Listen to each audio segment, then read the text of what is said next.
Thyself is dedicated to the exploration of the most rewarding task an individual can ever embark on, the journey to find oneself.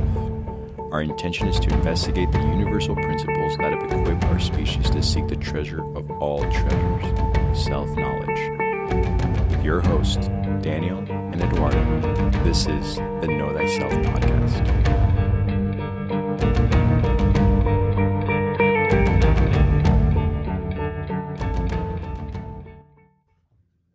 Awesome. Well, hey, welcome to the Know Thyself podcast. I'm here with Daniel. Hello. And I am Eduardo. And part 3, my friend, I know that this has been pretty intense breakdown of the movie Pinocchio, the story of Pinocchio, the idea of Pinocchio, the esoteric breakdown of Pinocchio. And I feel so privileged to be able to have this conversation with you yet again, not because of all the same reasons I always mention that, but because I'm just learning so much just to have this conversation with you. Teaches me more about things that I didn't even think of prior to studying this story, but also the lessons that are found within this archetypal journey that we've been breaking down. And so we left off with Pinocchio rising in the morning for a new day with a path that's been set for him by 3 individuals. In that case, the night before was the priest, Podesta, which is one of the villains, the more fascist villain, the man who doesn't like the undisciplined mind, who suggests for Pinocchio to go to school, and of course, Geppetto. And so we will take off from there. Yeah, absolutely, man. And, one thing I was kind of thinking about was when I was just like, oh, wow, we have this part 3 coming up, and we've been able to have this conversation on the story. And it's really attributed to something we spoke about in the very beginning of the podcast as like creating a common language. And once we create a common language, we're able to go deeper into our conversations. And so even going back to the very beginning when we would do movie breakdowns, we were obviously able to look at the esoteric significance. But now that we're, 100 episodes plus in, and we've really established these foundations, we're able to go deeper, And so I think all of the movie breakdowns from this point on are going to be, 2, 3, 4-part series, because it's a representation of everything we spoke about. It's not just what we spoke about this year. It's not just the story. It's everything up to this point. And so it's just really exciting to be able to go deeper into these studies. And it shows you why it's so important to look at the esoteric and keep that studying going, because it allows for us to explore stories deeper. Even the idea of fundamental occult information, like the Kybalion. A lot of times individuals are introduced to the esoteric and the occult from the Kybalion, and it's so fundamental for them. And then as they continue their journey and they go deeper into their studies, they kind of look at that book as oh, that was my entry in, but that was a beginner book. I don't need to go back to it.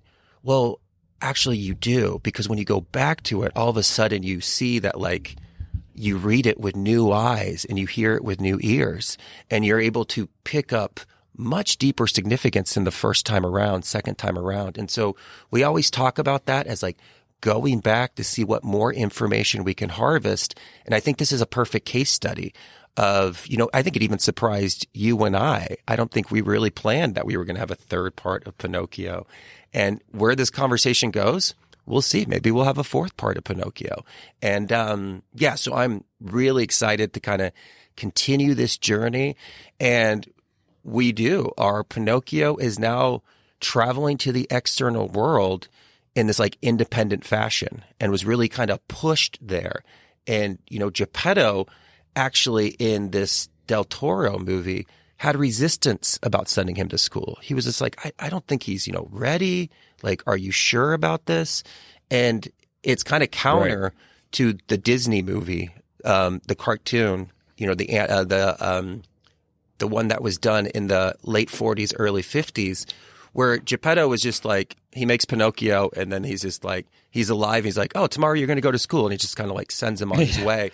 And so I like that Del Toro kind of showed the resistance of the father to this idea of like, I don't know if he's ready, and we're going to kind of see if Pinocchio's ready to take on the world and get the lessons that we have once we leave the house and once we kind of meet the me out there and we kind of continue that dance of the self-unfoldment of the soul. And so that's right, though. Pinocchio is on his way, and he's got Jiminy Cricket, his consciousness, kind of by his side. And before we even get into the classroom, we have some distractions, and we kind of feel the idea of like meeting some other archetypes that we did not expect on the journey. And that's where we kind of find ourselves. Yeah, absolutely, man. To go back just a little bit what you just said, and in regards to these conversations that we're having that are, going to take place in the future based on everything we've sort of unfolded together during this period of recording these episodes and discovering new ways to apply the lessons that we've already kind of visited and revisited. More and more things kind of open up, and more things not only lend themselves to you, to the viewer, but the archetypal story. It's so funny. You can depict it in a way that's in its macro, and you can do it in its micro. And it's kind of hard now not to look at things so specifically. I did enjoy watching the film, but where we're going to pick up from, or where we're going to pick up where we left off, in regards to what you just said about the people that we're going to meet along the way, is more of these distractions. And right away, when Pinocchio starts his day, he's excited. He's very excited to go to school. He doesn't really know what school is, right? So he knows it's something that he gets to do with a lot of people of his age, and he sounds like school is fun. And I think that eagerness to learn, or wanting to learn, prompts Geppetto to give Pinocchio a gift. And he says, before you start your day, before you start your journey in school, I want to give you something. And he gives him a book. And he's so excited just to get a gift from Geppetto. He knows that there's something that he's being given, but he doesn't even know what a book really is. And it's a book that belonged to his late son, Carlo. And again, it kind of shows you that wonderment that Pinocchio still has. So regardless of the information that's found within the pages, he's just so open to receiving these gifts, whether it be from his father or from the collective universe that's going to be showing him a way of life. And I think that in itself is beautiful. I think it's a great moment right there where you kind of see this eagerness to learn. And I think that that's something we all have. But of course, it's going to diminish when it comes to individuals who tell us what to think or how to think or which way to go, whether it be left or right. And that's what's going to happen right out of the gate when he leaves the house. And so I think it starts off with him and Jiminy Cricket, or, Sebastian, walking to school and being found by an interesting character in this story. And that is the assistant to the ringleader of the circus that's coming to town. And that is this chimp, this monkey that spots Pinocchio. And he spots Pinocchio not just because obviously he's an anomaly, he's this walking, talking wooden puppet, but he's also very loud and very, joyful, very jovial, very, prominent. And I think that's what catches at first the attention of this monkey. And so I don't want to go too fast. I don't know if you want to just like take it from there. Perfect. Yeah. And that's a really unique character. And we really don't, I think when he's first introduced, we think it's going to be a side character, but it's so important. He plays such an important role as the story continues. And in that character, the kind of that monkey representation, and I don't know why I'm blanking on his name, is really fascinating because he's bothered by this child excitement of Pinocchio. And what that monkey is going to represent is the animal part of our consciousness, the inner aspect of that, like the animal nature. And just like we spoke about before, The soul goes through a journey.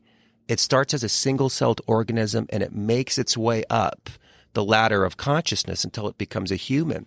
And so as we go through that experience, we go through, the vegetable experience, the animal experience. And so in all of us, we do have this animal component.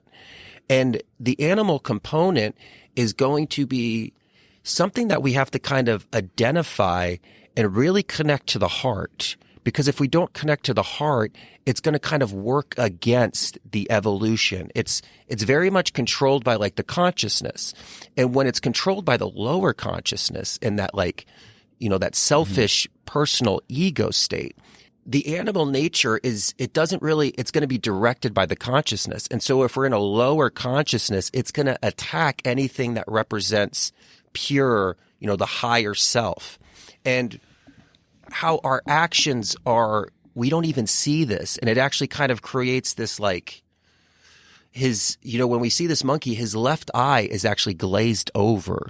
And this kind of shows how our actions, which is like the left side of the mind, the masculine side, actually have this there's not clarity in our actions. Like it's like fuzzy. And this is going to kind of represent the idea of when we don't connect that animal nature to the heart, when we don't actually incorporate the lower parts of ourselves with the higher journey, it's going to attack any kind of springing up of this, childlike consciousness in the inner child.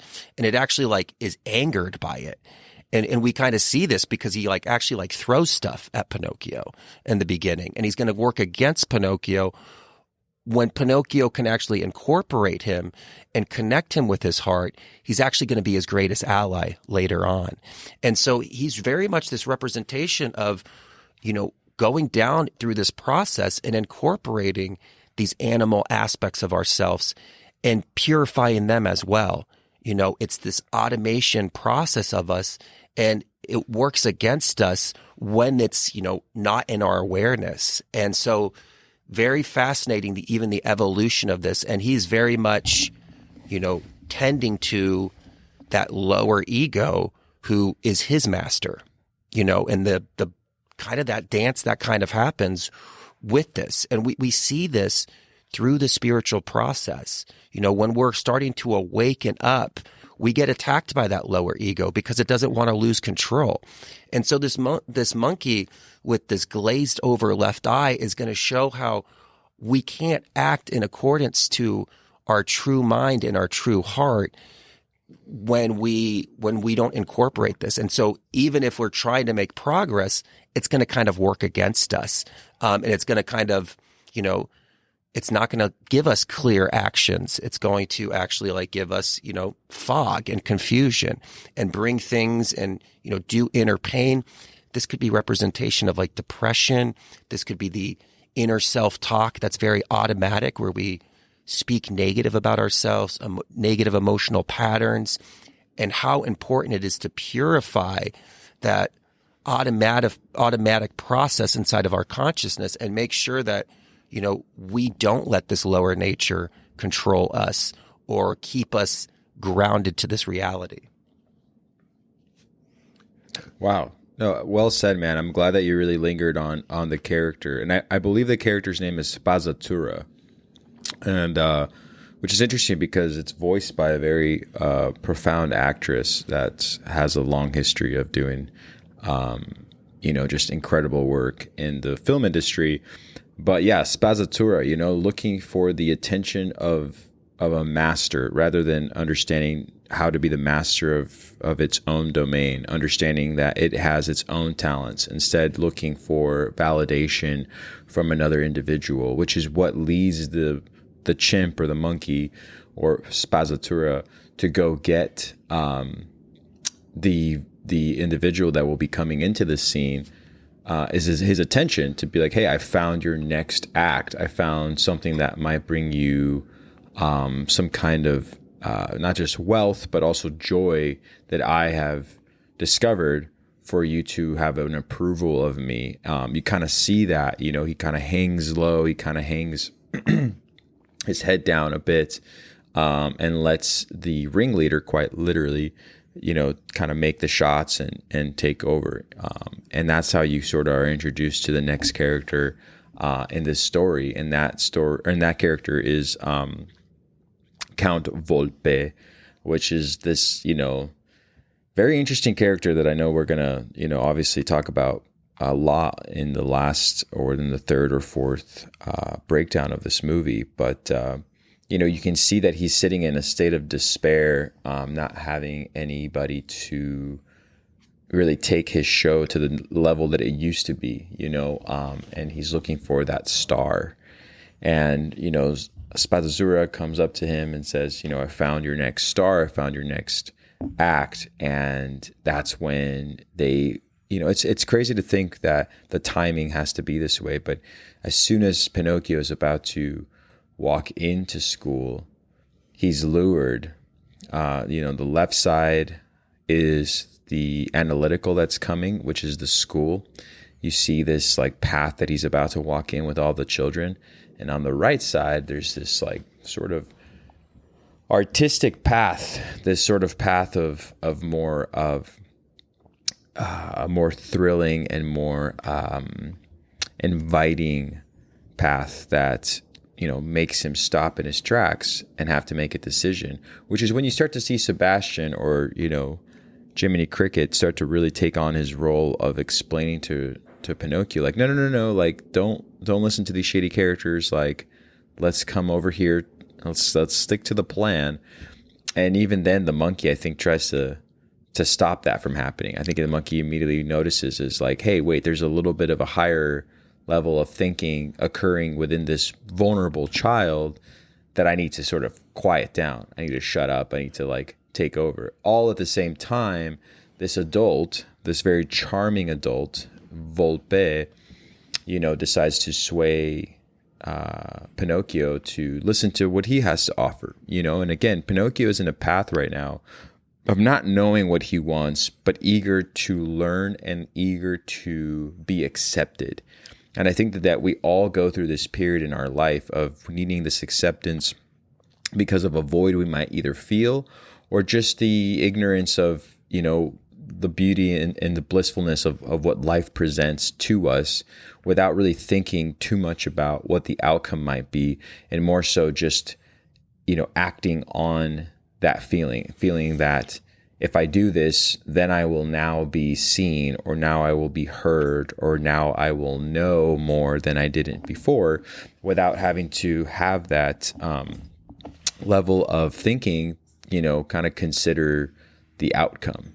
And that's not happening right now. Pinocchio, as kind and as happy as he is, again, still has a lot to learn. And you can see that right there and then, because you have Sebastian telling him multiple times, like, no, this is not right. Continue on to school, move this way. And at the same time, though, he's willing to not listen to that voice, but listen to the voice of this character that we're going to talk about, Count Volpe. So I thought it was just very interesting because you see this struggle. It's not like the man just comes up to Romeo and says, come join me in the circus. School is for idiots. He actually like encourages him to go to school in a way. He says, you can go to school. You will learn. I think he lies to him about the book he's holding in his hand. He says, he kind of just sort of he tells him everything he needs to hear in order to still. It's kind of interesting as well, because before we actually meet these two new characters that Pinocchio meets on the path, Sebastian is instructing and kind of communicating what he's going to learn in school. Right. And it's really fascinating because we see the symbolism of apples come up again. In the original cartoon, Geppetto gives Pinocchio an apple on his journey. And it's not a coincidence that that's actually what Sebastian is going to use as the example when he's explaining him mathematics. And the reason why apples are used to this is because apples are the gateway to form. And so to understand form, an apple plays a perfect expression of this matter. And he speaks to him about, he's actually explaining to him multiplication. And he's just like, you have 7 apples and you multiply it by 4, and he's trying to talk to him about this, and he's like, you've got 28. Well, there's a lot of there's a lot of significance in that, what he's saying. Not only apples as, again, like the gateway to form and the choice between like knowledge and desire, but also what that equation actually adds up to, which is 28. And 28 is the representation of right in the middle of your Saturn returns. And so it's really kind of this like conclusion of one cycle and the beginning of a new. And this idea that now that Pinocchio's outside of his home, the choices are now independent on him. Just kind of like the Saturn returns, your childhood and your early adolescence is over, and now you're an adult. The choices that you make are on you. You're not guided by your parents anymore. You're not like pushed from here or there. And so again, this apple is such like a perfect kind of connection. And this is actually why apples are used as an example even in our own lives, when you were learning like addition and subtraction, why maybe your teacher or your parents unknowingly use the example of apple. Well, apple represents this existence, and mathematics is the ability to like understand this in a more concrete way and be able to, really kind of like use the logic to understand what's actually happening in this 5 sense reality. That's incredible, man. I didn't see the significance in that number until you just brought it up right now, because one of the things I was paying attention to, and I mean, I know it's very clear when you're watching the movie, is how he loses the attention of Pinocchio. And I remember feeling that way, where I was excited to go to school. And in particular, there was one math teacher. I mean, there's always going to be a few teachers in your life that either opened doors for you or did the quite opposite, which is to close doors for you. And there was this one teacher I had in this private school in Mexico when I was living in Mexico that just was the most dry, somber, and pretty much, defeated individual I've ever had in any of my experiences in school. And I remember he sucked out the energy from me wanting to learn more about math. I mean, all he really cared about was discipline. I remember he would walk up and down the aisle between our desks, and if you weren't paying attention, he would get pretty upset and call your attention or smack your desk with his ruler. But I just remember thinking like, okay, I'm just going to keep staring out the window, because the more this guy would speak, the less interested I was. And there's this moment where Sebastian's explaining to Pinocchio what math is, and he has him for a second because he's like, "What will I learn today?" et cetera, et cetera. He still has this. He's vibrating in at a high level as far as what he's about to encounter for the day in school. And Sebastian just totally loses him. I mean, he kind of starts to make math, and you hear Pinocchio just say, "I don't know if I like math anymore," and it's like, oh no, like there's already just something that kind of prompted a difficult way of thinking, or a more complex way of thinking, that doesn't have that flow that a child kind of is riding on that wave of excitement. And so that's a perfect opening for this why that comes. And why, I mean like the letter Y. So like the Y, or the fork in the road, because in that moment, something a little more alluring comes to Pinocchio. And so, but anyways, I want to continue hearing what you have to say about that.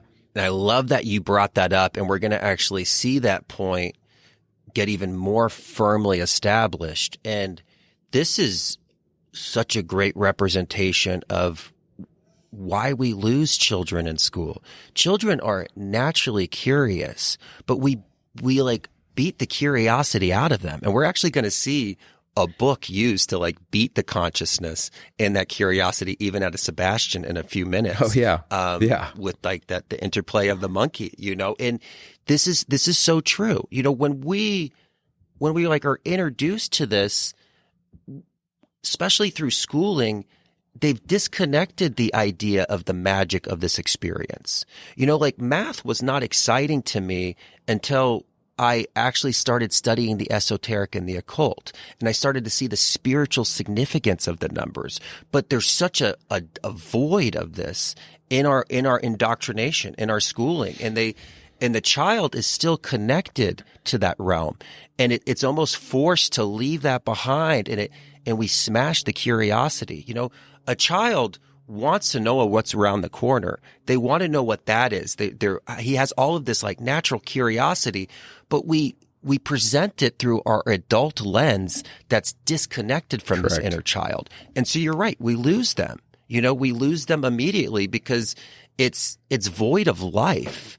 We, through this process of, especially in this last century, right around the 1800s to as we made our way into the 1900s, we, as even in science, in math, we separated from the metaphysical principles of those subjects. And we really kind of connected just to the materialistic understanding. Well, what do we know about the material? Everything in the material is going to die. And so it's always everything in material is decay. Our life comes from spirit. It's spirit that animates our body. Well, it's the same thing with these subjects. When you take the spirit out of these subjects, they die and they're in a process of decay. This is why since we've removed the metaphysical principles from our culture and our society, we've been in a slow decay. And it's dying because it doesn't have that life force energy to keep it alive. And this is why when you watch the external world, it's in such shambles. Well, we disconnected from the source. We get disconnected from the spirit. Just like when the body loses the spirit, it loses its animation, it loses its breath. Well, we're seeing this, and it's like this drawn out process. And when you walk into school, they celebrate this idea of rationalism. And when we kind of made that move and they say when we moved away from superstition and things like that. But once we did that, we lost the true significance of these subjects and the understanding that all of these subjects are connected. And this is why it's difficult to motivate children to go to school. We have to give them this is a means to an end. You graduate and then you get a job and you make money. The motivation comes with power and, conquering the material rather than enriching your soul with the lessons of this universe. And by learning the lessons of this universe, by learning numbers, by understanding language, you can better understand creation. That's taken away. We're taught in school that this is just a dead planet. We're just, when we die, we turn to dust. There's no purpose to life, just motion. So again, as we moved away from meaning and started adapting the idea of motion, well, we started to have this decay. And it's so obvious when we kind of look into the external world why we're experiencing this in the five sense reality. Well, when you lose the spirit, the body dies. And everything has spirit. And the more we take that away, the more decay we're going to, see because everything in the material dies. So we need that energy and we need that rebirth of energy that comes with the spirit. And that's kind of cuts Pinocchio down. And that's what kills the curiosity out of even the child to where they have to get forced to go to school. There's a reason why children cry on the way to kindergarten.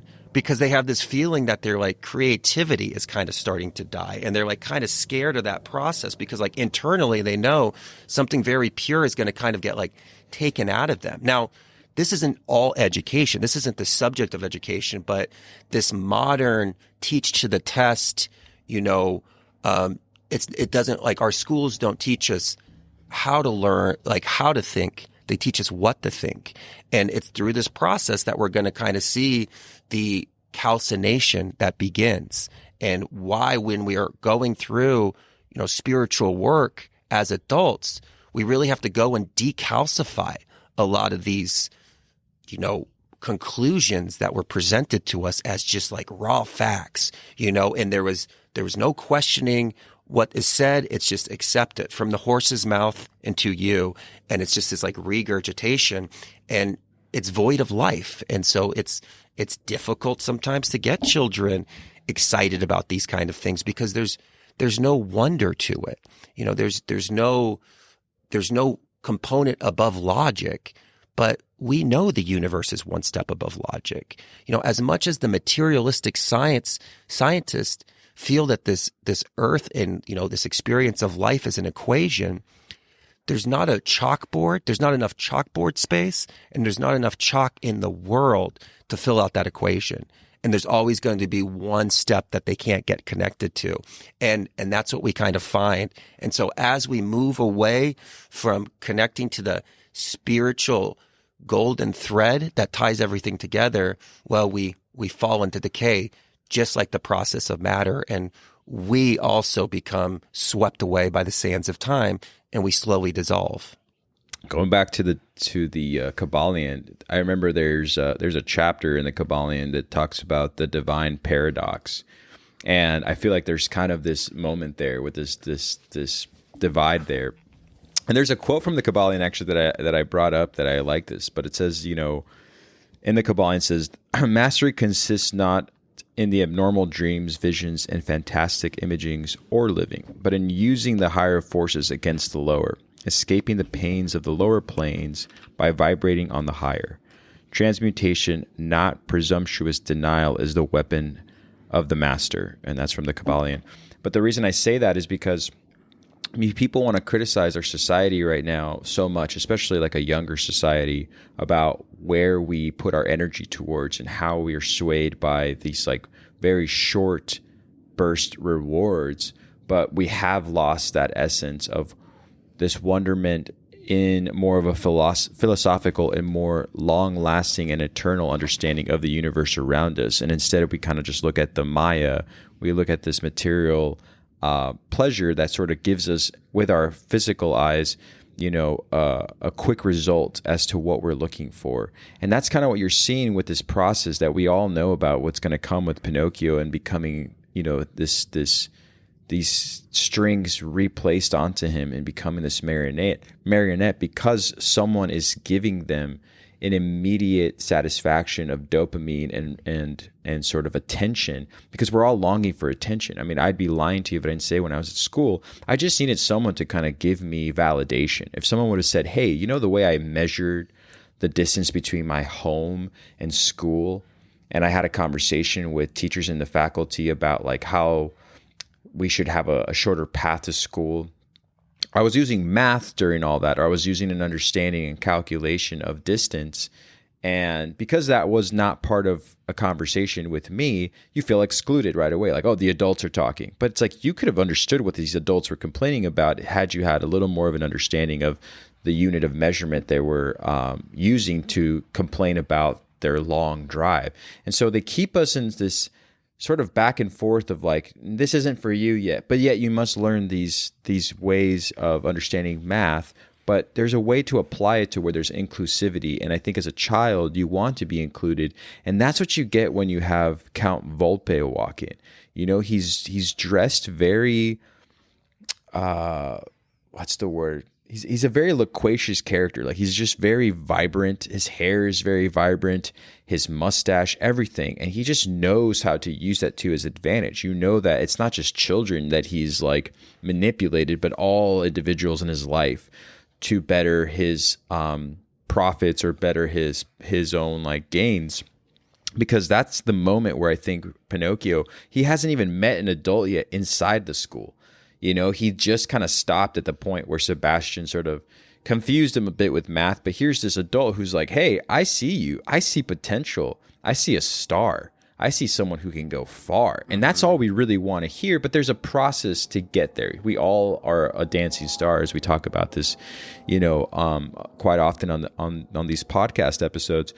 But there's a way to foster that energy and to profit for your own soul's gain rather than just the gain of something else. And this is what we constantly do to ourselves, whether it be through social media, whether it be through the materialistic gains that we have that we can show off to other people. A complete side note, I've heard people just talk about the things that they chase after in life are just so they can get the approval of others, not so they can feel the satisfaction from within. And so you kind of see that with Pinocchio a lot in this whole story unfolding, is that he needs this approval. He wants this approval, but he's also giving himself up so quickly because he's telling the world, like, I want this. And so the world's like, I can give you that. But the world's using a different way of not showing him what he's losing at the same time. And so when he uses his conscience, which is, Sebastian telling him like, no, you got to go to school. You see him just a bit for a moment torn.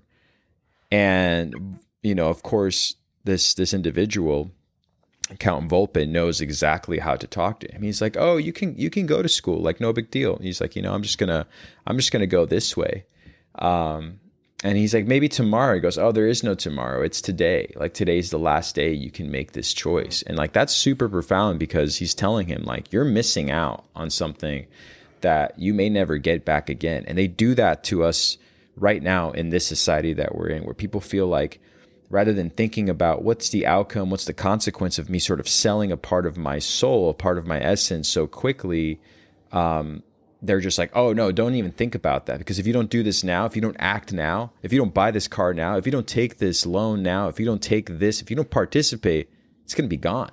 And you don't want to be that guy who missed out on that opportunity. I mean, it's something that is done to us ad nauseum, and we fall for it. I've fallen for it, especially working in media, aside from, this podcast, where it's like, if I don't do this, if I don't do that, then, what am I doing really? And so, anyways, I don't want to get too carried away here, but he has to make this choice here. And eventually, by the way, the cricket does become silenced by Volpe. And it's interesting because like Pinocchio doesn't even come to his aid. He's just like, "Yeah, it's okay.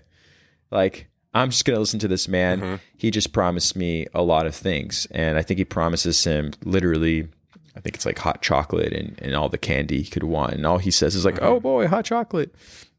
And on top of all of that, there's mm-hmm. the most menacing part to me, which is the contract. The contract is just heavy. And how this character is very much kind of this representation of that lower form of Scorpio that we spoke of, like the snake in the grass. Right. It understands cycles and patterns. It sees this naive child. And this is why we have to take even the inner child through a process of maturation, because like naivete is just as dangerous as, being too too rigid with life. Right. But like believing that everybody has your best interest in mind, that's going to damage you on this path, and it's going to lead you, down to this darkness. And he offers him a shortcut to success. Well, one of the things that I was really, when I was like going through like my little like Capricorn breakdown of myself, and I'm like, "Oh, I didn't like this episode." One of the things I remembered that I wanted to talk about was the idea that in Capricorn, we learn there is no shortcuts. There absolutely is no shortcuts to this path of like self-unfoldment. And he offers him this instant sensation. This is something we really have to focus on, because as we've kind of get more kind of connected to, social media, there's a reason why, a couple years ago, you might have got distracted by YouTube videos that were like 5-8 minutes long. And now you get distracted by the shorts and like this idea of TikTok, and it's like 15-second videos. It's just dopamine hits. They're getting us with like dopamine, right. Like instant gratification, instant satisfaction. Satisfaction and gratification are a great part of our consciousness, but that's supposed to be created and drip through our brain through the process of fulfilling a goal. You're supposed to feel satisfaction and dopamine when you accomplish something. It's not supposed to just be like handed to you like it's like a quick hit. Well, what happens with a quick hit is like you get addicted to it and you become an addict, and then you can't live without that quick hit. And this is why people, even having like conversations with you, are like talking to you, and it's like current, and you're like in it, and then they look down and they're like scrolling through their Instagram feed, and you're like, we're in the middle of a conversation, like this is happening here and now, and you've been pulled away, and then they kind of come back up. But it's like fascinating to watch, and watch how like we're going like shorter and shorter to how we gain that dopamine hit, and so, as we're like looking at this, we can actually see the parallels in our society. And this idea of Sebastian, this idea of the consciousness getting beaten by the book, and the idea that we like really beat the curiosity and the magic out of children with just linear knowledge. Again, the intellect is so important, but intellect is the left side of the brain. And that's that logical component, which is why in school now, it's all about science and math. Like those are the two key subjects. History is becoming an elective. It's like a side thought. The idea of the arts. It's like a side thought. It's all about like, well, this is what you're going to get standardized tests on. This is what's important. And it's like making us all imbalanced through our consciousness. And there's a great quote by C.S. Lewis that's, one day you will be old enough to read fairy tales again. And like, meaning that as you go through this maturity, as you go through this like process of self-unfoldment, you get connected back to the magic of this reality. Even though we're told to like leave that behind because it's going to actually like bog you down. Like you can't live in that fantasy land anymore. Like you can't see the magic of this reality. You have to grow up. You have to like get indoctrinated. And this is what kind of happens. And even the consciousness is like beaten down in the books. And, Sebastian or Jiminy Cricket represent the consciousness that also wants to like connect us to our heart's true path. And he's literally like beaten with the books with the idea that like we're actually like stunted by how knowledge is just given to us in this one way presentation, and it's not inclusive. And we really do beat the idea of even thinking about higher things. Like in our studies of even school, they actually kind of like tell us things that like we intuitively know aren't correct. Like they can even, like when we're in school, like even the justification of war, like natural law says that like we can't take somebody else's life. Well, in school, they say that like you can't take somebody else's life if they have a different flag. If they're not our flag, natural law doesn't apply to them. Intuitively, your consciousness is like, I don't know. I don't know if that's right. Like, I don't know if I'm allowed to take that person's life, but they're like, no, this is how it is. And they start separating us from the true law and the true knowledge. And there's really this like, we fall back down. We like get connected to that matter state and we start to lose the spirit and the decay starts to begin. And we really lose connection to our true purpose because there's no purpose behind this information. And so, of course, Pinocchio has that inner desire for adventure that kind of gets pushed out of us, and this individual has this adventure. He has this sensationalism, and he really tells them like, you can be famous. There's a shortcut here. Think about like even the young generation now.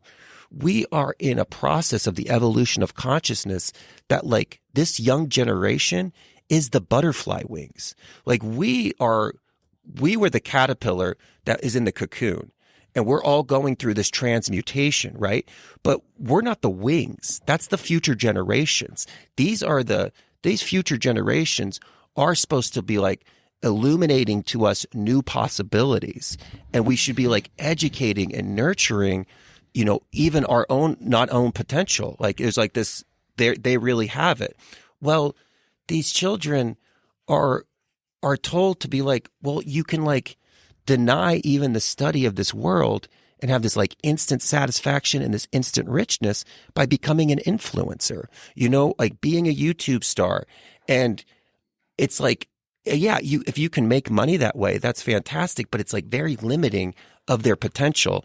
And we're really kind of just like beaten down with the idea of this whole thing is about material gain and popularity. And that's poison to the growth of the soul. And it's a disservice to the future. And we're going to see the outcome of that as we live in the effect. And we only see the effect of creation, we die with the effect. When we lose out on the causality of why we are here, we lose out on actually that revitalizing essence of what the spirit kind of brings. And we do see this. We see Pinocchio sign over his soul by deception. He got deceived because he was naive. Absolutely. Absolutely. And yeah, I mean, I think that everything you're saying in regards to current events and the way we sort of operate on this short attention span and getting those dopamine hits is a problem that I think a lot of us not only have encountered for ourselves, but also hear about, whether through other podcasts or other books, or, even the monetization of self-help has sort of its own deceiving aspects to it that pull people into, gains and profits of just trying to become something better, only to get involved into more of this, wealth of just, again, the dopamine hit. And, again, there's nothing wrong with the arts. There's nothing wrong with singing and nothing wrong with dancing the way Pinocchio will be, but it's how he's going about it and all the things he's skipping that doesn't give him the ability to actually be a sovereign individual. And you're going to see that. You're going to see that on how he's being taken advantage of. And you're going to see how he's being swayed to ignore all the signs of where he is giving up a big part of his value, which is not only his soul, but also his potential. It's being used for someone else's gain. And I think that that's where you're going to start to see the first of many of his journeys throughout this tale that we're currently breaking down. He spends most of the day rehearsing and dancing for the show that this individual Count Volpe will be gaining from. And so yeah, man, it's pretty incredible. So the story is about the idea of what we do with this like creative spirit, because our creative essence is actually the universe working through us, and it's holy, it's sacred, it's we can definitely create energy in the way of monetary income, but it has to stay pure. And a lot of us sell our creation to fit into the cube and to fit into the box. And so if we think about Pinocchio, it's the story of Geppetto and his creation. Pinocchio is, it's the creation of Geppetto. He's his son. So this is why he signs as a son, because this is what he is. He's the representation of it. Even when we think about the trivium is as I think, so I feel, so I act. It's the Father, Mother, Son, the Son of God. Our creation is the component of the blending of our thoughts and our emotions brought out into the external. Well, what illuminates the external? The sun. It's what we bring out into the light of day.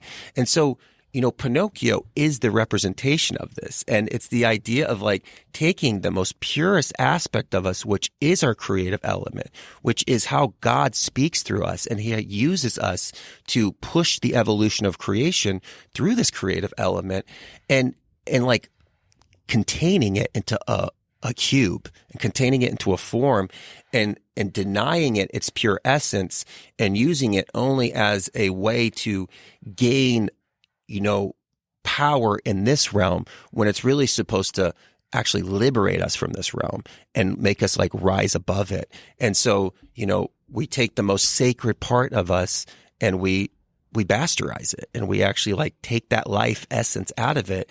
And so this whole story is the idea of the sacrificing of that pure life essence that works through us. And even the idea that we can sell our creation, because like your creative element, when we speak about like the esoteric and the occult, we know that these words aren't ours. We're being used as a conduct, like, we're being used to communicate this, but it's not ours. We're very grateful that like knowledge works through me and I speak knowledge, but it's not mine. I'm just the container that the universe speaks through. The great artists are actually this representation of the universe speaking through them. And that idea, when we actually lose that paradigm and lose that understanding, and we start like thinking like, oh, I own this. This is all me that does this. Well, that's also a process of like selling your creative, true aspect of this reality.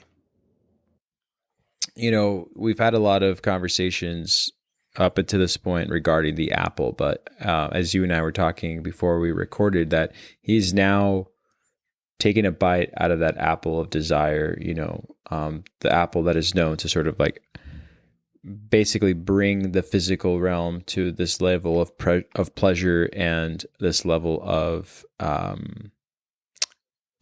not just the desire that to go the direction that he wants to go in with Count Volpe, but also away from his conscience, and away from, in this case, his schooling, which Sebastian fights so intensely for. He's really trying to get his attention, telling him, you're making you're making this contractual agreement with the wrong source. But all he hears is free popcorn, hot chocolate, and the ability to, more than anything, become a star. Yeah.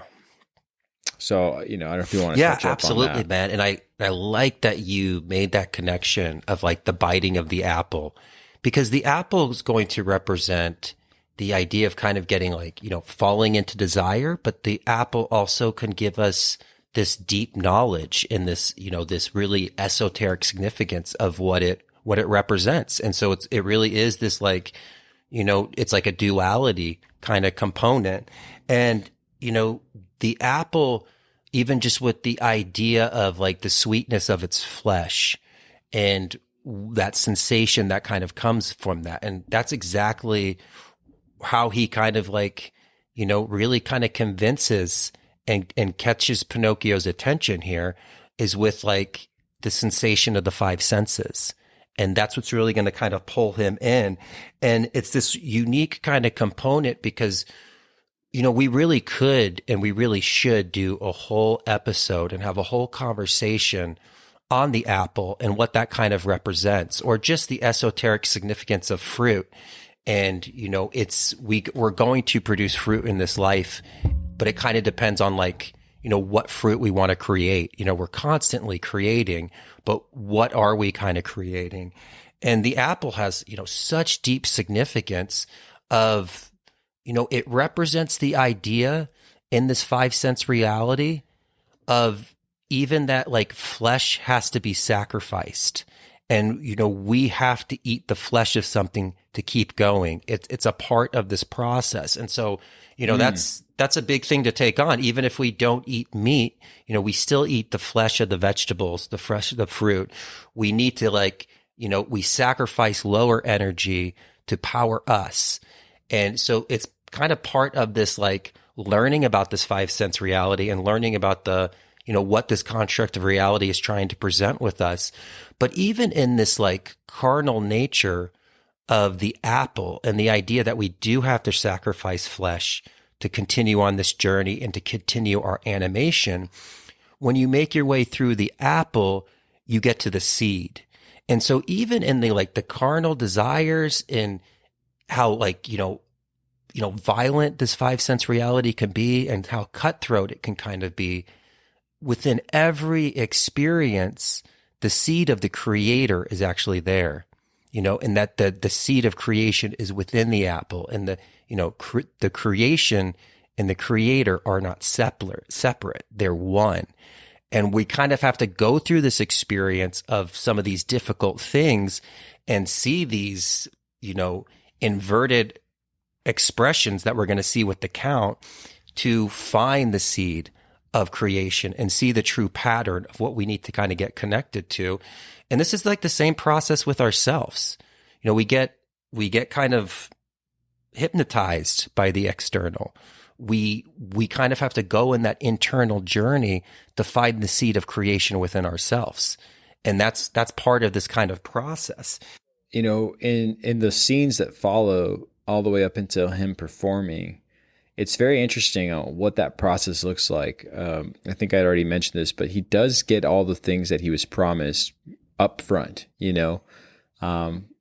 This individual that's basically taking Pinocchio without really knowing, what he's really signed as far as his contract, knows very well how to manipulate individuals. And I know that in the first story of Pinocchio, or the animated version, it is said that it is the I believe it is I'm trying to think of what he was.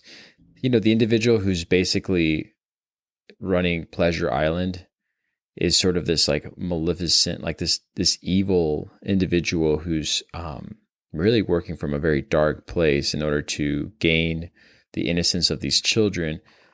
In this movie, there's several villains, obviously. We already covered Podesta, but Count Volpe is very interesting because just the way he was created sort of has this very devilish look about him. And but he's also very charming, at the same time. And so something that I don't think children in their innocence can really distinguish at first. I know that when I was a child, I assumed all evil looked like someone who was dismembered or someone who looked more of an obvious character of evil versus one who could put on a mask and perform a certain way to lure an individual, especially a child, to do the things that they wanted them to do for. And so you have this independent child here, which is Pinocchio, with no strings attached, willing to put strings back on. In so many words, not almost literally, because he doesn't have to. That's probably part of the act that he'll present to, and later on in the scenes, is that he's a puppet with no strings attached, but he does have strings attached in this case to the contract with Count Volpe. And so you kind of see him still kind of unaware and sort of, in this case, he's a child, so he's not drunk on any sort of, substance, but he is a little bit satiated with the candy and popcorn and hot chocolate he's been given, which has kind of got him a little deeper into the weeds now of like, okay, what do I need to do? And what kind of work do I need to perform? And yeah, you're going to kind of see what that looks like for him, because it's not like he immediately has to have a bad taste for the performance that he's going to be partaking in. He mostly has actually the opposite. He kind of realizes like, this is just I'm just going to double down. Like I'm performing, people like me, what I have to say. He comes through the curtains, sort of unaware of what his potential is, and he sees it immediately from the reaction of the crowd. So again, I don't want to go too fast. Let's go back a little bit to when he's preparing, if you want, or when he's made that decision to separate from Sebastian. Just take it from there. Yeah, no, perfect. And we were kind of speaking about the sacrificial nature of this reality, like, with the apple and the flesh. And now we kind of learn another part of this 5 sense reality jungle, which is deception, right. And the aspect of deceiving, and why it's so dangerous to be naive, and why we do kind of have to learn that aspect of, one of the components of getting hunted isn't always this like straight on attack. Sometimes it's done by deception, and we have to kind of gain an awareness of this. And, it's kind of interesting. He's getting these sensations to fulfill his 5 sense reality, but he starts asking questions, and the Count, we start to see his true colors. And he actually we see this devilish nature kind of come out of him. And it's this like aggressive, like he kind of puts down any kind of question of like, no, I own you now. And it's kind of like in Little Red Riding Hood, where it's like, Grandma, what big teeth you have. Like we're starting to see the wolf. It's not a sheep. It's a wolf in sheep's clothing. And we kind of like have this experience. And it's really interesting because one of the big components that's going to kind of come up later on in the story is Pinocchio's kind of connection with lying. And we see that the Count really teaches him how to lie. Geppetto didn't teach him how to lie. Geppetto's a very truthful, honest man. But by going now and kind of working with this deception, he sees the power of lying. And this is a unique process to think about the first time that we told a lie, as a child. And it's like, we had to like feel it out, and we kind of did it. And even as, maybe the first time we did it, it was like really obvious. And our parents are like, oh, okay. Like, a bird came in and broke your toy. And I'm like, yeah, bird flew into the window. It broke my toy, and it also broke the vase. And they're like, okay. And you think you're like doing good, but it's Yeah. like super obvious that you're Yeah, lying, yeah. you know? And then you learn how to get better at it. And it's like this thing that is a part of the idea of like, we learn deception from others. And this is that influence that true. kind of comes, you know, and so it's this, you know, a big really root component that Pinocchio is going to kind of fight with from this influence of your word. And your word is very powerful. And when your word is not aligned with truth, it can be damaging. It's damaging to yourself and it's damaging to others. And he's going to learn the power of the word as we kind of continue. But he's going to, like, you know, he's going to dance with that duality. And that's going to be a big part of this story, you know, moving forward. But you're right. He kind of like jumps into the role. And like you said, when he doubles down, he kind of takes this role. And then he really kind of likes the attention that he's receiving. Yeah, absolutely. Absolutely. I like what you said about the lie, though. There's something that you said about the lying that I thought was very specific in what he learns right away from the Count, is that the Count is obviously very involved in the arts and very involved into theater. And he uses that not just to manipulate Pinocchio, but also to show him how to be sort of dramatic and unauthentic, not just for play and not just for entertainment, but also just as a means of survival. And I feel like that kind of takes place a couple times in the movie. But yeah, I mean, he steps on stage, he sings, you know, he performs with, you know, the Count. The Count, I think, is probably the one writing all the musical cues and the actual like performances, but he's also playing the instrument, and they work together, and they both get the feeling of this desire to be noticed, to be seen, and to have worth. So you can tell that this man is playing that role of not necessarily an individual who's already past their time of establishing like their own worth, but needs someone else, and especially in this case, which is very dark, a child, to sort of bring him that fame and that sort of attention that he longs for. Because he sings a song prior to acquiring Pinocchio where he sings to the whole circus about how we will make a comeback. Like, this is our comeback. This is before he goes and finds Pinocchio. So you already know from the very minute you meet him that he's kind of in a lull, but he knows that all he needs is a spark. It's not that he needs to go, oh, it's going to take me so much time to train this individual to bring him up to speed. No, he already is a master. He knows, like, as soon as I get that spark, I know exactly how to make this fire just grow. And so, again, full potential. Both of them get what they want. They both get a standing ovation. All the while, Geppetto is looking for Pinocchio because he was told that he never came to school. And so you kind of start to see Geppetto fall into more of that fatherly role at the same time, because he's concerned for Pinocchio. He's not just waiting to see how school was and see if he was obedient enough, but he's, you know, genuinely concerned, like, where is Pinocchio? And when he goes out to look for him, he finds not only the book that he gifted Pinocchio prior to going to school, which, you know, belonged to his late son, but he finds Sebastian, who's been sort of trampled, and tells him, like, this is the direction he went in. And he's sort of also confused on the song he's singing, because he can hear the song from a distance. And that song he's singing is a song that he sort of learned already somewhere from the soul of Geppetto. Because Geppetto sings a song to his son, his first son, Carlo. And if you listen to the melody of the song he sings as a lullaby to his real son, Carlo, it's pretty much the same song that they're using with different lyrics and a different theme for the song he's performing with. And you hear Geppetto say, how does he know that song? How could he know that song? Which is very interesting, because, again, it's not like Geppetto manifested Pinocchio the way we would, biologically speaking, but there's an essence of his soul that angel kind of incorporated from the influence of Geppetto himself, which, again, is what has Geppetto in a moment of, like, you know, he's perplexed. And, like, he says that, he's like, how could he know that song?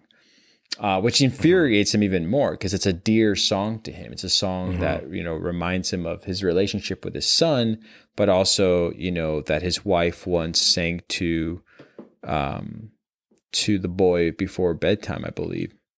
And so, so there's a lot to unfold there or unpack that you can sense from Geppetto as he like goes all the way down to retrieve Pinocchio.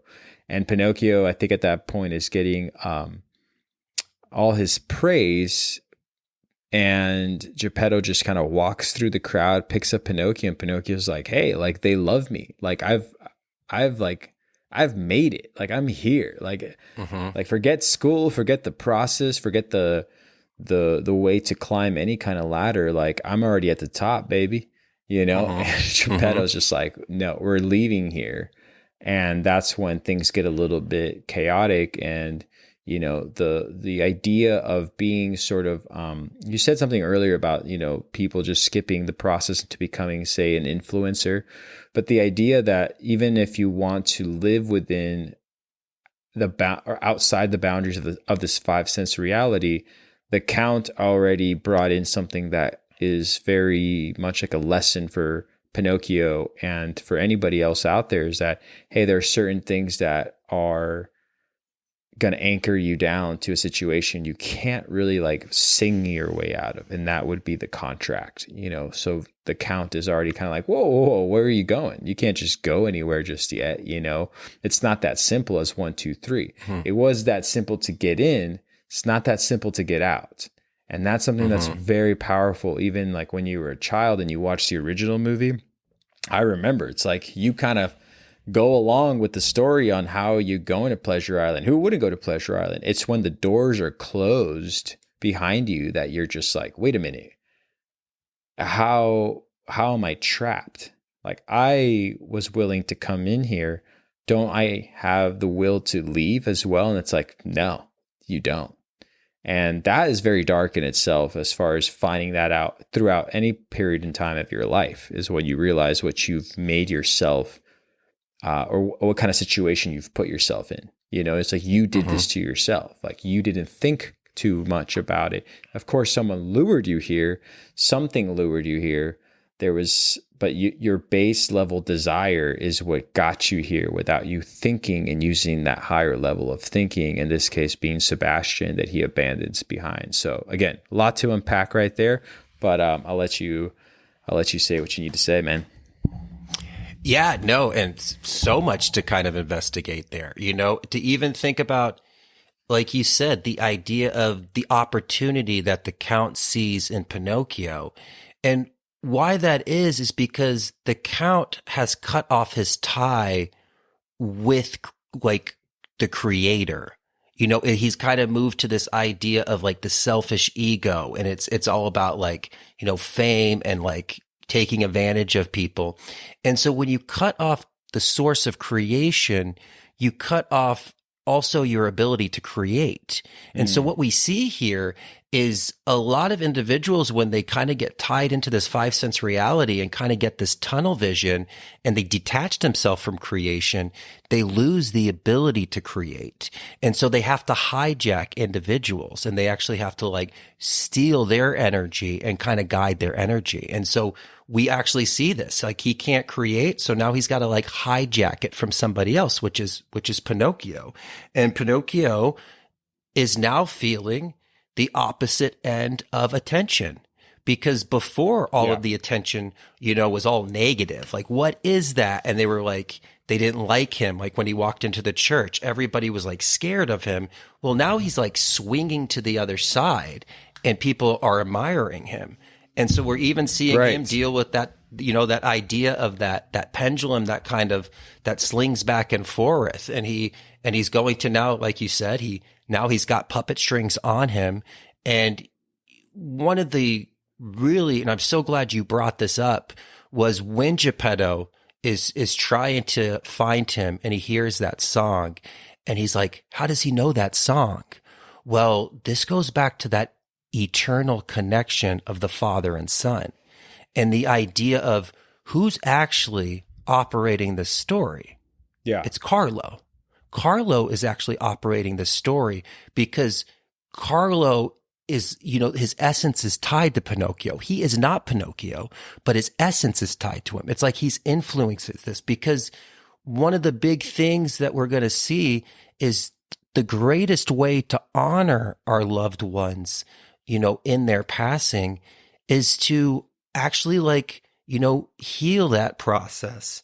And, Carlo, their biggest desires when they go is that you still move on with your life and you continue this journey.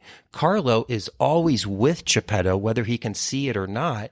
And he's watching him as he was so depressed and sat at the graves. And he completely, not only did Carlo die that day, but Geppetto died that day. And so we almost see this overarching character that's actually influencing this. And the whole thing that was set up, this whole story, is set up so Geppetto actually heals and can actually carry on with his life and come to terms with that process of his son's death, but he doesn't die too. And that's actually the way that we almost dishonor our elders, is not moving on.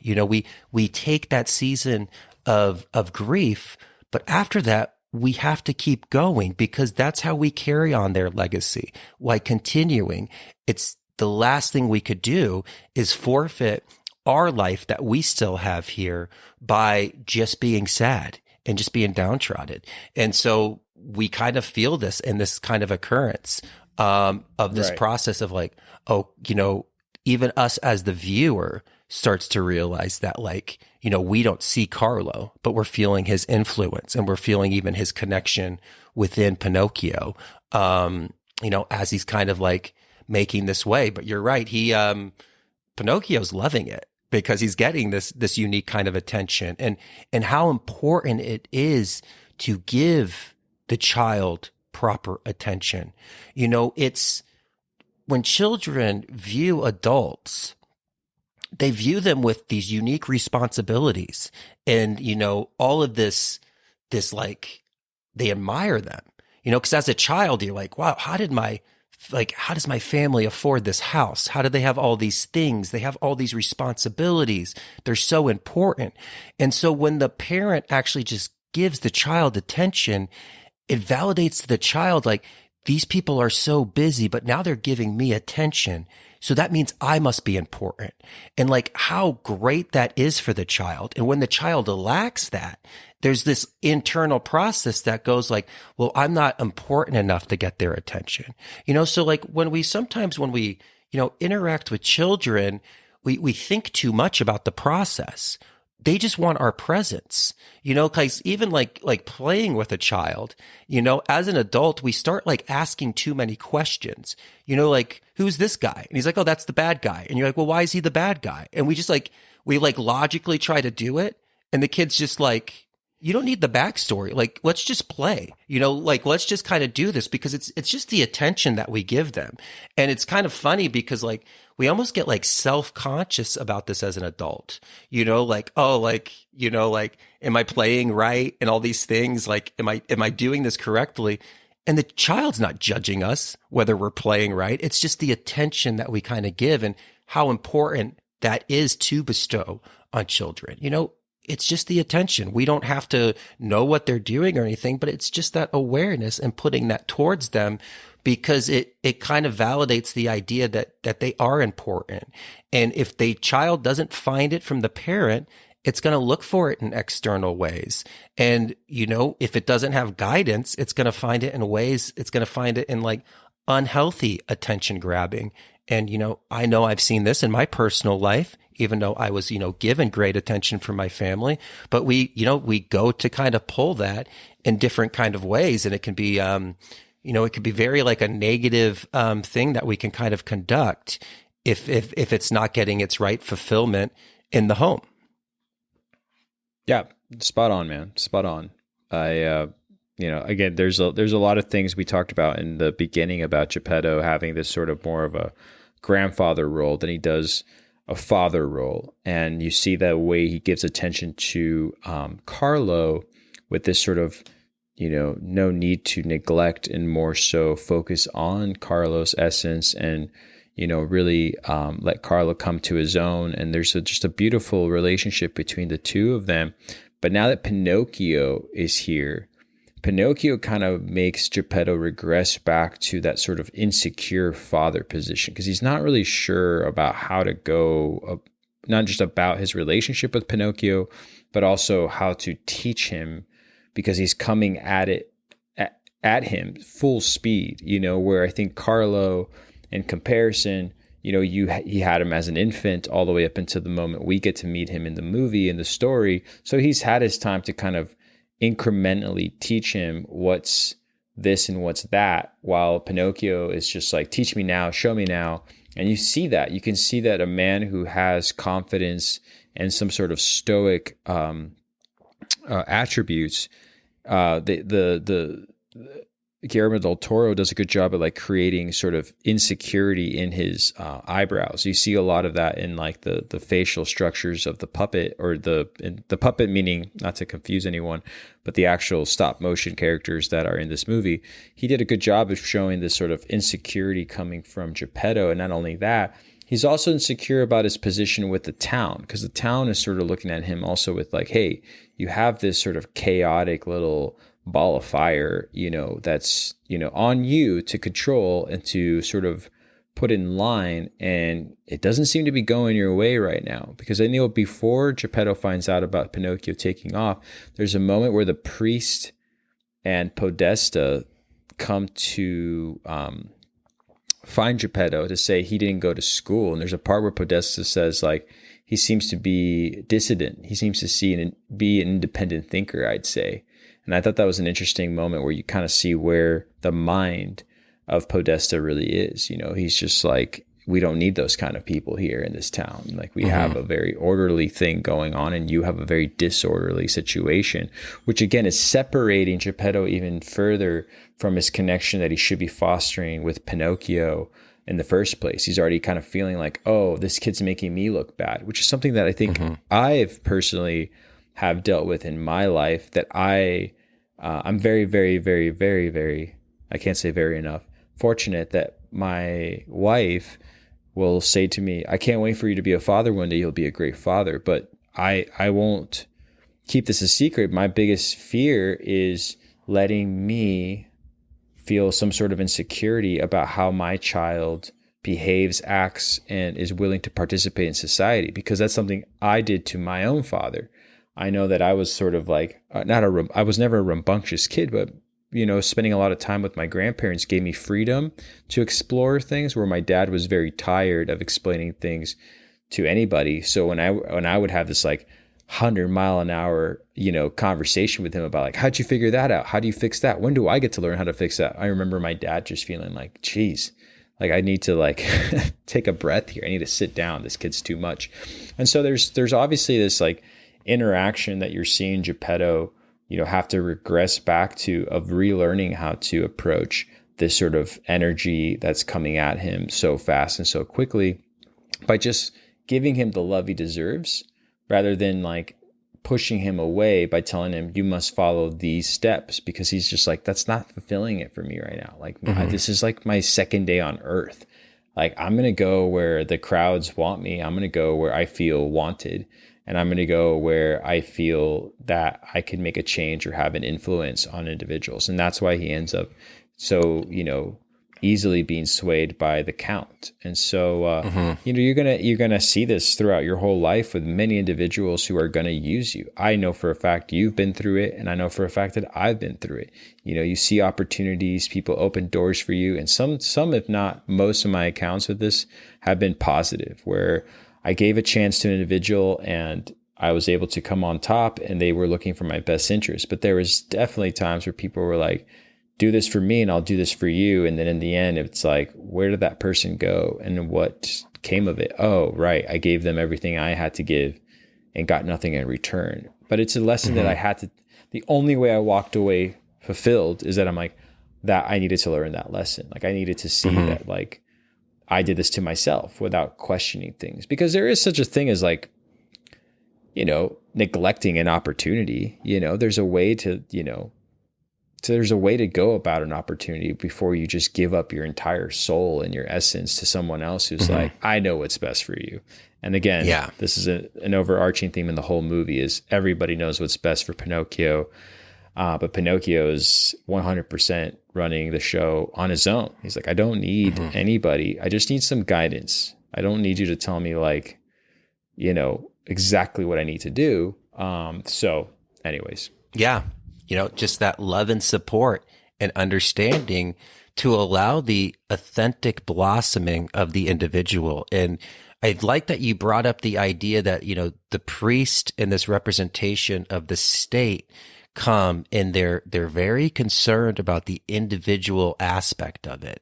And, you know, there's this unique kind of evolution that we kind of see because, you know, the stamping out of the individual expression was kind of used like, you know, in a negative way, was kind of used by organized religion for a good part of the age of Pisces. And then the ability for religion to kind of stamp that out, it was losing its power. And we kind of talked about how that control of people went from organized religion to the state. And this is why even when they stand next to each other, the priest looks weaker than the state, because this is the opportunity of when the state started to gain more power in the controlling of individuals and really kind of trying to, you know, make that group think idea of like, no, you know, we need him to kind of turn into a donkey that we can control, which will kind of come in, you know, a little bit later.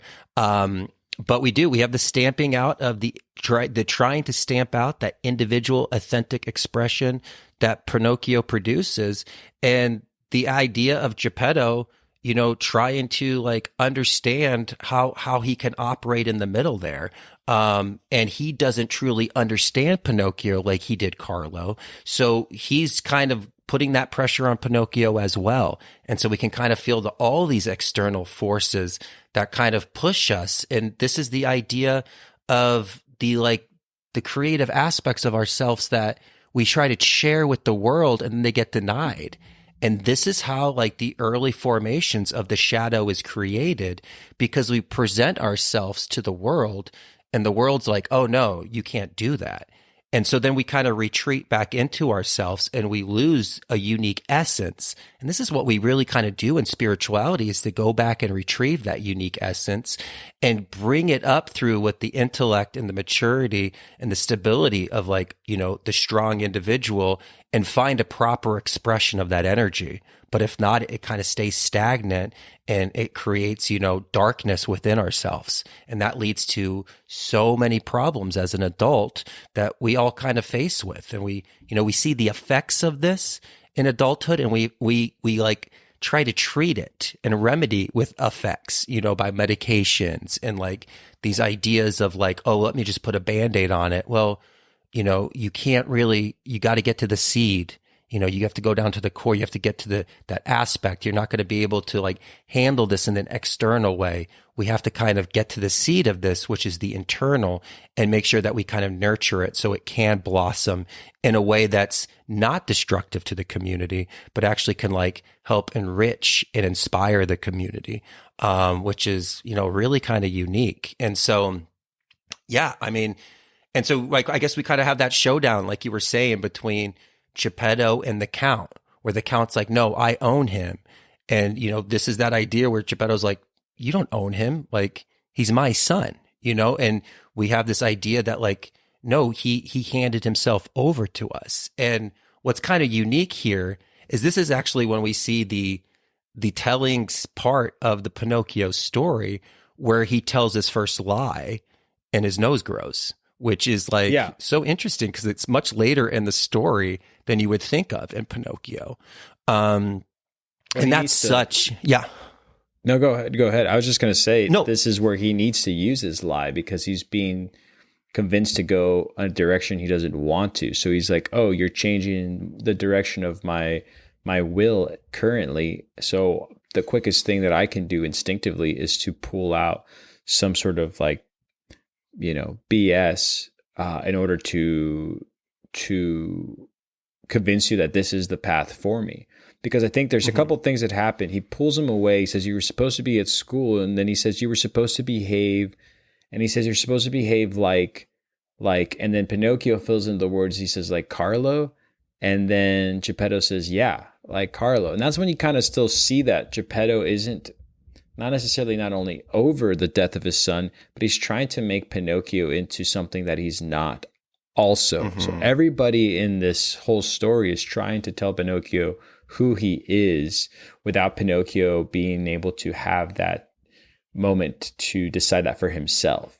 And you see that he doesn't look very happy about that. He's like, I'm not Carlo, you know, like you could kind of see in his face, like, I'm not this boy that you kind of put up on a pedestal.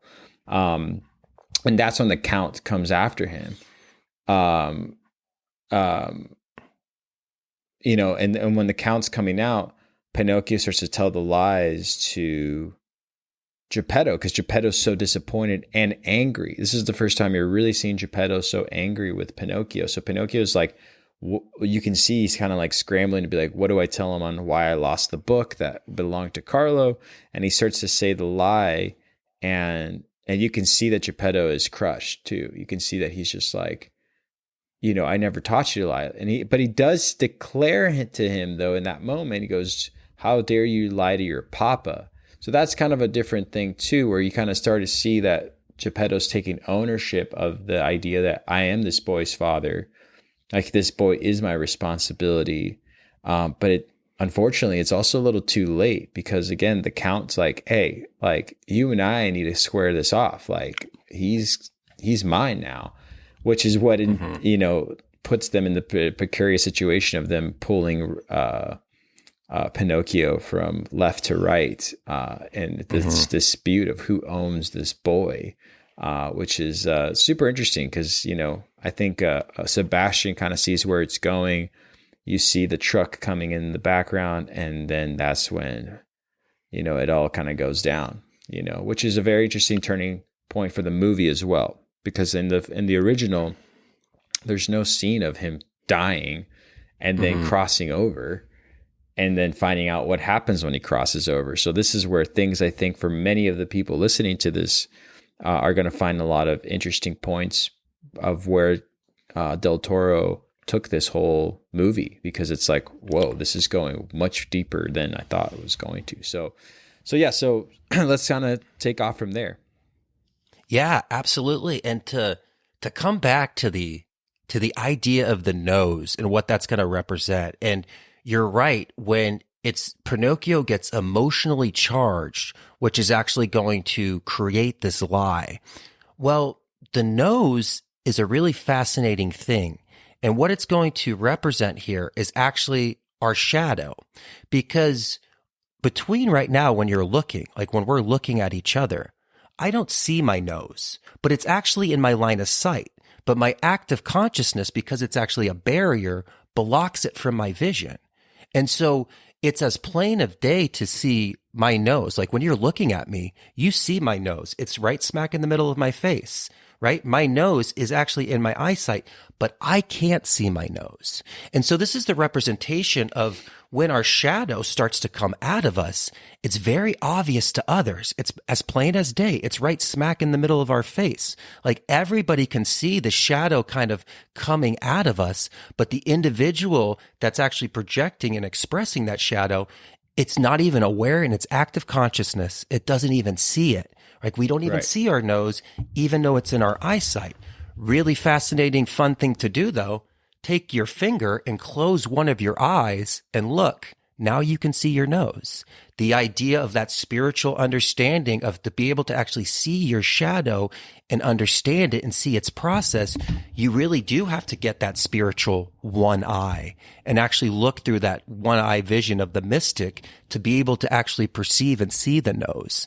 And so it's this unique component of the individuals whose shadow is expressing is like unknown to them. And this is why we can kind of continue this process. This is why it's easier to see other people's shadow finding expression than your own. But what's so unique about this nose of Pinocchio is this shadow and this unique thing that he kind of is going to think of is like a flaw in himself and something that he like is kind of discouraged about and is like, ashamed of, that his nose like grows when he lies.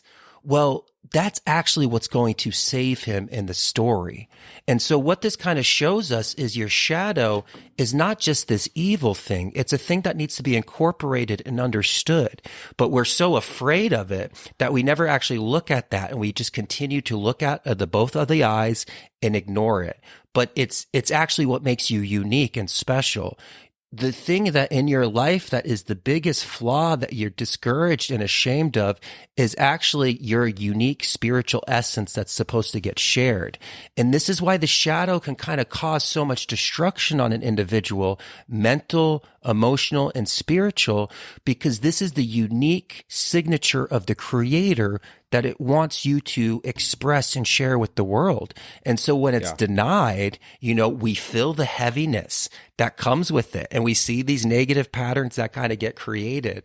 And so the thing we're scared of ourselves, again, the demons inside of us are just angels that we actually don't put insight and awareness to. And once we do, we're able to incorporate into the self and represent it in a mature, sustainable, fulfilling way, where we really can kind of more share our unique, authentic self with others.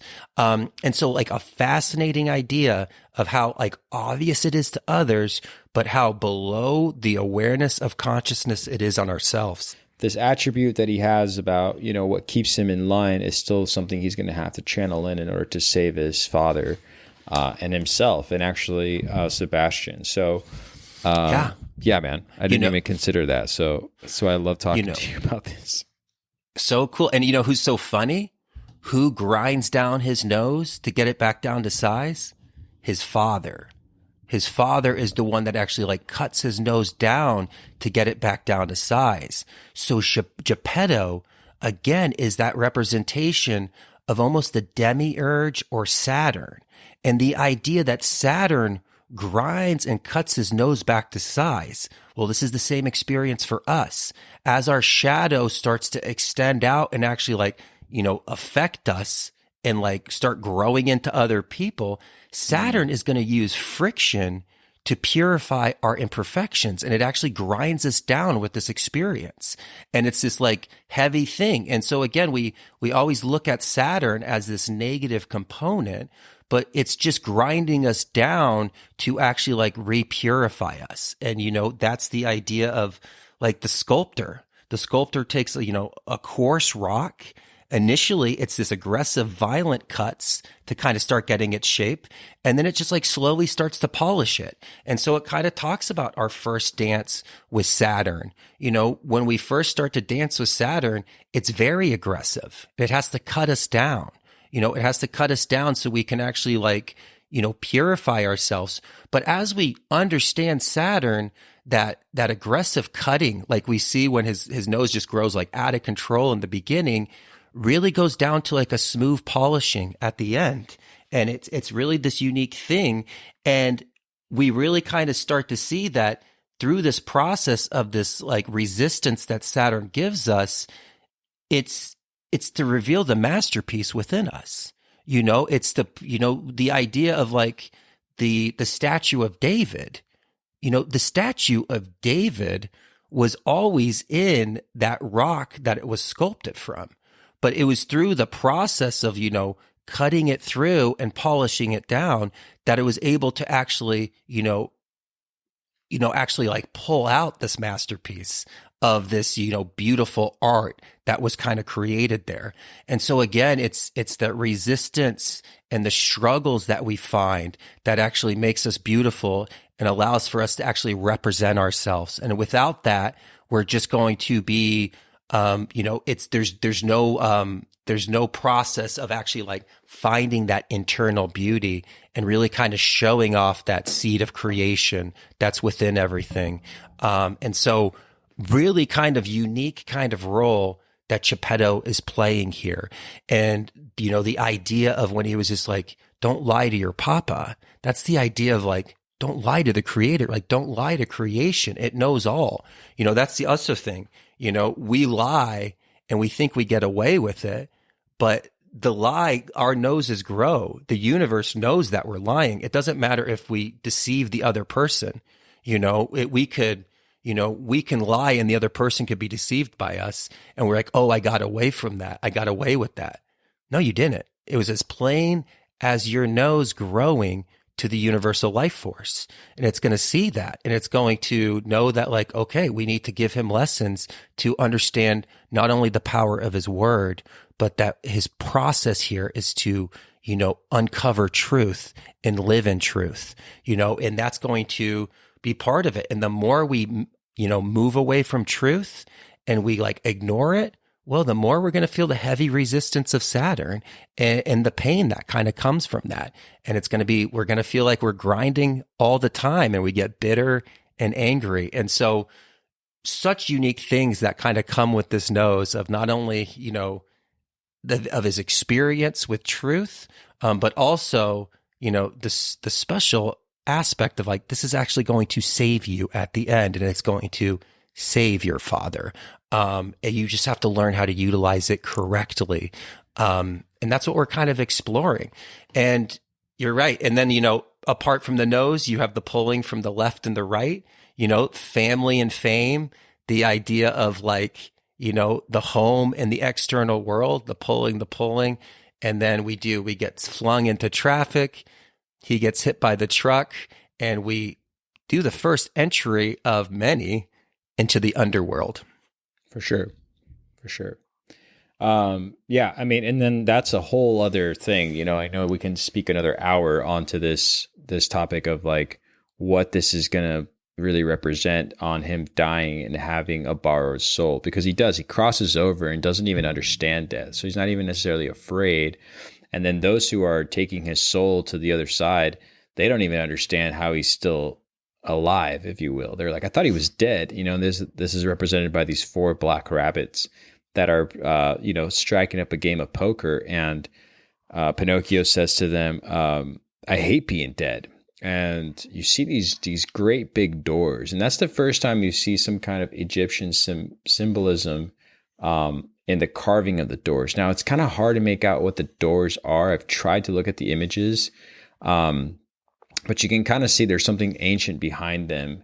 And he crosses through there with sort of a weariness about where he's going to walk into. And right away, he's met by this goddess, this god, this keeper of death, this keeper of souls, all the things that we're going to talk about.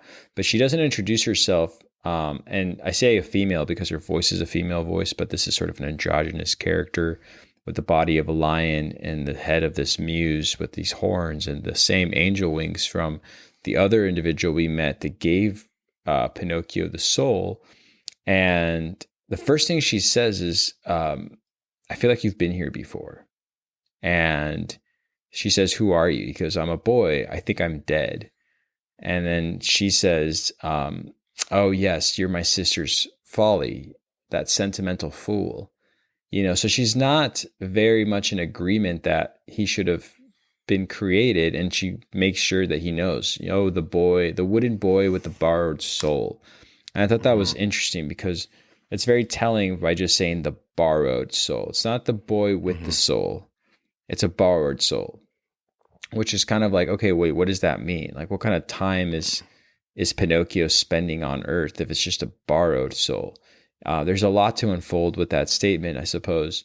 But yeah, they kind of have a discussion as to like how many times he'll be able to come back and what the trade-off for that is and what that represents and what he has to learn in regards to how precious his time on Earth is. Because every time he sort of takes his life for granted or just sort of takes the wrong path that leads him to such a, way of awakening in this place, he has to wait a little longer before he can return. And I think that this is a lot, again, to unpack with, what we do here on Earth with our time and how many times we come back. If you're a believer in sort of this reincarnation period of having a soul, leave the physical body and ascend to the beyond and belong to the beyond, but sometimes having to return by not understanding that the desires from that base level have led us to live a life of unfulfillment for the greater cause and just for more of a selfish cause to our physical gains, which is what Pinocchio has just done, right? I mean, it's not like he said, oh, I'm going to go join the circus and then this is going to cause me to my demise or cause my demise or lead me to my demise. But in turn, it sort of did. He kind of very, very quickly made these decisions that led him to these consequences that led him to his lying, and then boom, he's dead. So it's like very fast on how he kind of has this intense experience, but he has the opportunity to come back. And so, yeah, we can kind of go from there. Yeah, perfect. And yeah, fascinating scene. And this is something that Del Toro added to the story. We kind of have the movement even when he's in the coffin, and we have this experience of death and guiding by those black rabbits. And I know this was something that we were really curious about and looking into it. This is going to be the representation of also that Isis connection, the Egyptian protector of God, of the dead and children. And, the idea that she was always kind of seen like with these black rabbits and kind of what they represent. So they are kind of taking him down to the underworld where he kind of makes this connection, and he goes through a gate of initiation when we walk through that. And this is what Pinocchio is representing here, is the process of the initiations that we go through, the death and the rebirths, the idea that you can't live by lying. And that's one of the big first things that we kind of see. We have these occurrences where we realize that I can't live in the same patterns that I was. They're destructive and they're going to be my demise. And so we have these, various death and rebirths in this realm that kind of has to happen through the spiritual realm. And we really do see the two sides of the coin of what that Isis energy is with her sister. Because she was just like, oh, you're the folly of my sister's mistake. And it's kind of interesting here as well, because there's like some Gnostic connection with Sophia as well, of the idea like Sophia kind of gave her life, but it kind of like worked against her and that's what created the demiurge. And it wasn't so much like her intention. Again, that's a Gnostic conversation. I know every episode we're like, oh, we're going to talk about Gnosticism, but we are making our way to be able to have those discussions, and that might make a little bit more sense. But there's a reason, again, why she speaks of her sister, and there's a reason why Del Toro chose it to be voiced by the same actress, because it's two sides of the same coin. It's life and death. You can't have life without death, and you can't have death without life. And so we're seeing that counter aspect of it, and this ability of us, like, in this in between. And, she actually says some really unique, deep things to her with the idea of, even what makes the human experience so special is its finiteness. The idea that like Pinocchio almost feels like, we kind of think of it like, oh, he can't die. But then you kind of start to feel like he's kind of almost a prisoner in this form. And like that idea where she was just like, what she's going to kind of learn through one process to the other, like, everything you love is going to die in this existence because you're just going to keep coming back. But they don't have eternal life on the physical. They're going to kind of pass away. And that's going to be something that he learns in this underworld. And so this really kind of looks at like the idea of exploring the underworld into ourselves, and that process of like killing who we thought we were and going down into that underworld to actually explore these aspects of, again, where we find that shadow lives. The idea of we have to get to the core, to the seed of the problem to find that solution. We don't really solve, our problems like we were talking about in the external way. You have to go down to the seed of where the problem is actually caused. And that's what it's really going to kind of look at as this exploration and this experience as he goes to the underworld, just like we saw with, the labors of Hercules and all other heroes that we've spoke about. It's always such a huge component of going back to this place of where like death resides. And that's actually where we're reborn. And he kind of continues this process. And she, you know, that unique kind of thing of you stay here longer every time you kind of come back down. And that, you know, we don't think of the significance of that until later. And that's actually going to be where, you know, Pinocchio actually becomes the savior, because of what he's going to do to transcend that limitation of the time that's kept him down there, and sacrificing this unique thing he has of eternal physical life. And so, yeah, I mean, so much symbolism, such a deep thing to kind of look at. And these are characters that are going to kind of come back around. So while we're in this like underworld period, you're going to kind of see not only the understanding that Pinocchio has for what his life means, you know, because there is one thing that I wanted to talk to you about, because you've said this before about like, there's a separation when we realize that I am not the chair, or I'm not this object, like I have a soul. And she does a very good job of telling him like, you're nothing more than a piece of wood, like you would be a chair. It's the soul that you're borrowed that gives you like the ability to kind of feel like a real boy, but you're not a real boy. And he kind of looks perplexed. Like she says, you're not Carlo. She says, you're not like Carlo. And he kind of looks sad because she says, yeah, you're going to die many times, that for sure. But what makes you so special to die many times and come back is because you're not a boy. And then he goes from like happy to sad for a second, because he's like, oh, this is great. You're telling me that I'm going to be able to go back and continue my adventures. And she's like, yeah, but the cost of it here is that you'll never be like Carlo. And he has to kind of accept that. And so, you know, one of the things that is going to happen after he has this realization is the movie does speed up. The movie then sort of has kind of given you the foundational theme, the overarching intensity of the characters and what they're going through, but also like, you know, it kind of shows you, okay, from here until the very end of the movie, this is how we collect all these pieces of these lessons and place them together in order to fulfill the journey, which is pretty incredible. So, yeah, but go ahead, man. I know you want to say something. No, and I love that you brought up that point, and it's a good place as we kind of transition and kind of close this conversation down. But you know, we have to remember that the sister of this did tell Pinocchio the same thing. It's not until he proves himself brave, truthful, and unselfish. And so why she kind of does this is to like reinforce this lesson, as well as, you know, do you need people to remind you and tell you that you have the creator in you? Or do you know? Like, why are you externally needing somebody else to tell you who you are? You need to actually know who you are. It's not this process of like, oh, like, am I the son of God? It's like, are you the son of God?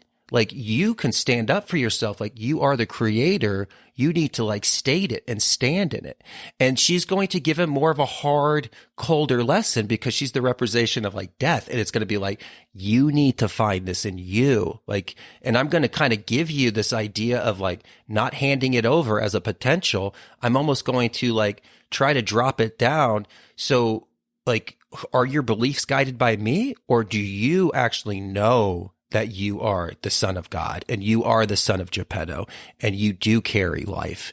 And that's what we're kind of seeing there of this, you know, it seems so dire, but it's just the flip side of the coin of that lesson, you know, where the other one is that motherly energy of like, you can be if you learn truth. She's going to be like, no, you know, you're not, you're never going to be. And it's us that have to like transcend that resistance and actually like stand in our own.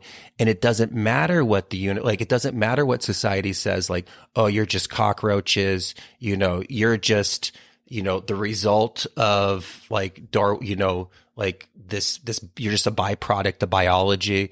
No, you have to stand on your own and be like, no, like I am part of this process, but there's something more here, you know?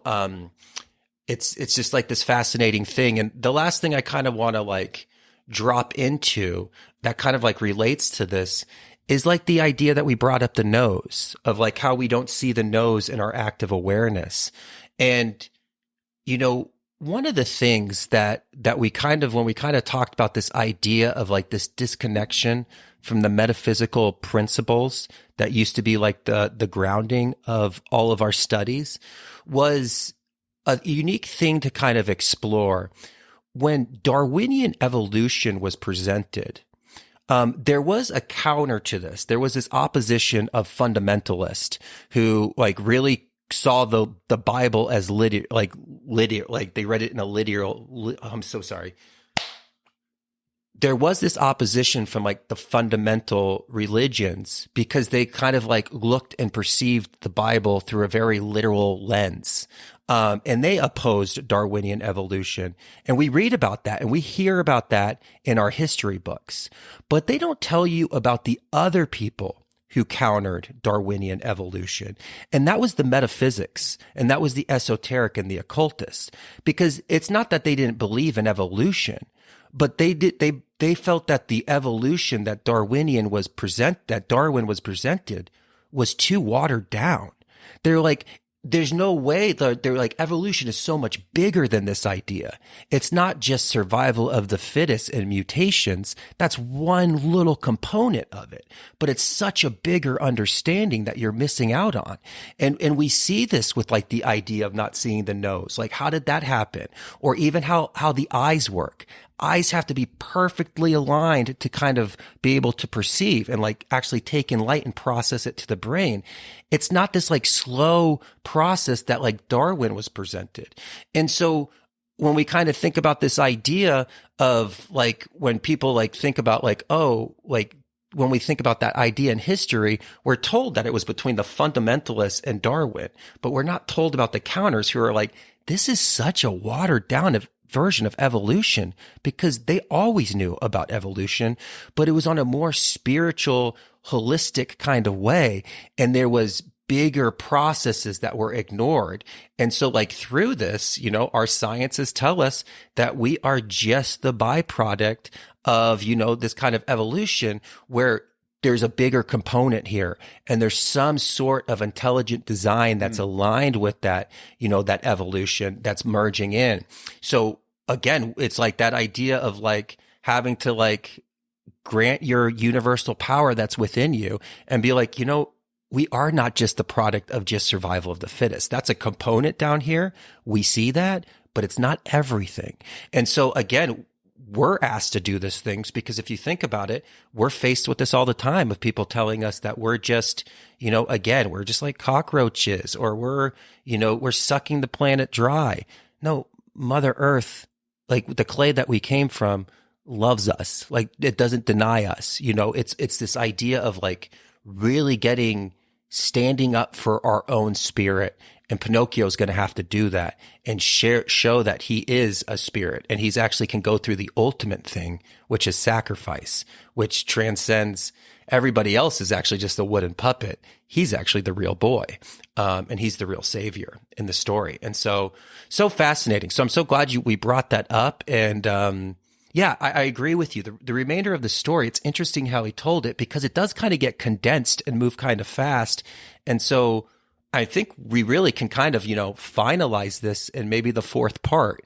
But it's so funny that this went from, we thought we were going to kind of tie this down in one episode, and here we go, moving on from episode 3 to episode 4. I know, man. I remember the first time I took a psychology class in college, they used movie reference. I had a I was very fortunate to have a very profound professor who really liked what he did and left his corporate job to sort of pursue his, not just like his entry level of teaching psychology, but finding a door that everybody could walk through. And I remember he did it with movies.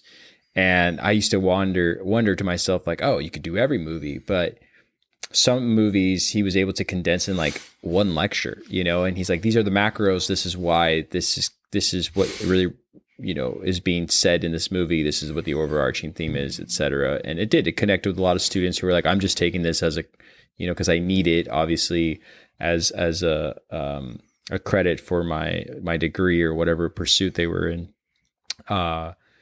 So the point being is when we did this movie, you and I, again, we've talked about Pinocchio several times before this movie was even released from Del Toro.